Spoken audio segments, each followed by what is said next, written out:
Hi friends, কেমন আছো সবাই তোমরা? আজকে আমি প্রথমেই একটা রেসিপি শেয়ার করতে চলেছি, প্রথমবার ফেসবুকে। তো দেখে বুঝতেই পারছো যে আমি আজকে ক্র্যাব রান্না করব। আমার রান্না করার খুব একটা এক্সপিরিয়েন্স নেই, এই প্রথম করছি।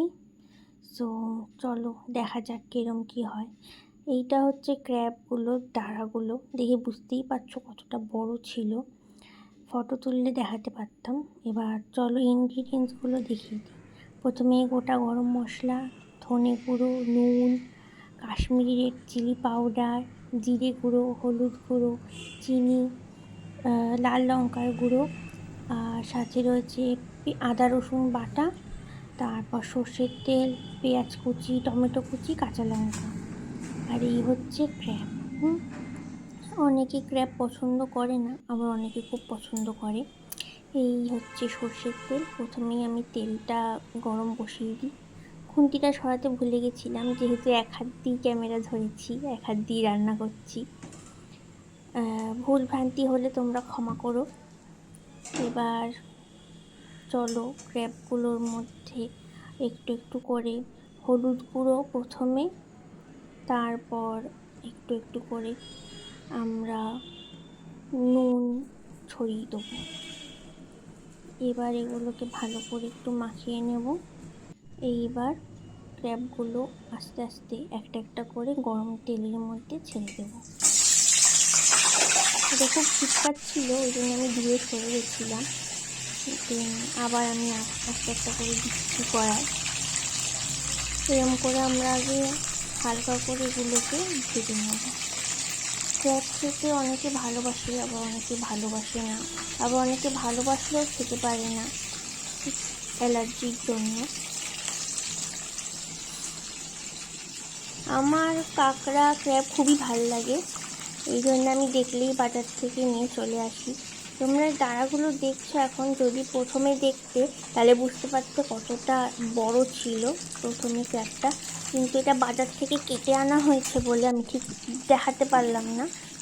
এবার আনলে নিশ্চয়ই দেখাবো। এবার আমরা হালকা করে এটাকে ভেজে নেব একটু একটু করে। ভাজা হয়ে গেছে, এবার এটা আমরা একটা বাটিতে তুলে নিলাম। দেখতেই পাচ্ছ কেমন লাল লাল হয়ে গেছে ভাজার পর। আবার সেই তেলটার মধ্যে পেঁয়াজ কুচি দিয়ে দিলাম। তেলটা আমরা চেঞ্জ করিনি, ওই তেলটার মধ্যেই দিলাম। এরপর আস্তে আস্তে সব ইনগ্রিডিয়েন্টস দিতে থাকবো। এইবার একটু নাড়াচাড়া করে নিয়ে কাঁচা লঙ্কা দুটো দিলাম, আমরা যেহেতু ঝাল খুব কম খাই। এটা একটু নাড়াচাড়া করে দেন দিয়ে দেবো হচ্ছে টমেটো। এবার এটাকে একটু ভাজা ভাজা হতে হবে। তারপর আস্তে আস্তে দিয়ে দিলাম নুন, তারপর সব মশলাগুলো দেবো একে একে। হলুদ গুঁড়ো, বুঝতেই পারছো আমি এক হাত দিয়ে ক্যামেরা ধরে এক হাত দিয়ে রান্না করছি।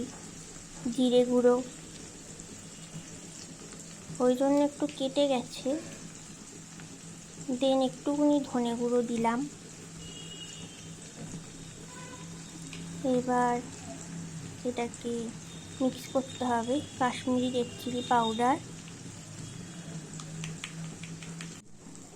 এবার এটাকে একটু নাড়াচাড়া করার পর দিয়ে দিলাম আদা রসুনের পেস্ট। দেন এবার এটাকে ভালো করে নাড়াচাড়া করতে হবে। ভালো করে এটা হয়ে যাওয়ার পর এর মধ্যে আস্তে আস্তে আমরা ক্র্যাবগুলোকে দিয়ে দেব। ভাজা যে তুলে রেখেছিলাম ক্র্যাবগুলো, সেগুলির মধ্যে দিয়ে দিলাম। দেন এগুলোকে একটু ভালো করে কষাতে হবে। একটু ভালো করে কষানো হয়ে গেলে একটু জল দিয়ে দিলাম। এবার এটা ফুটছে, এর মধ্যে একটু গরম মশলা দিয়ে দিলাম।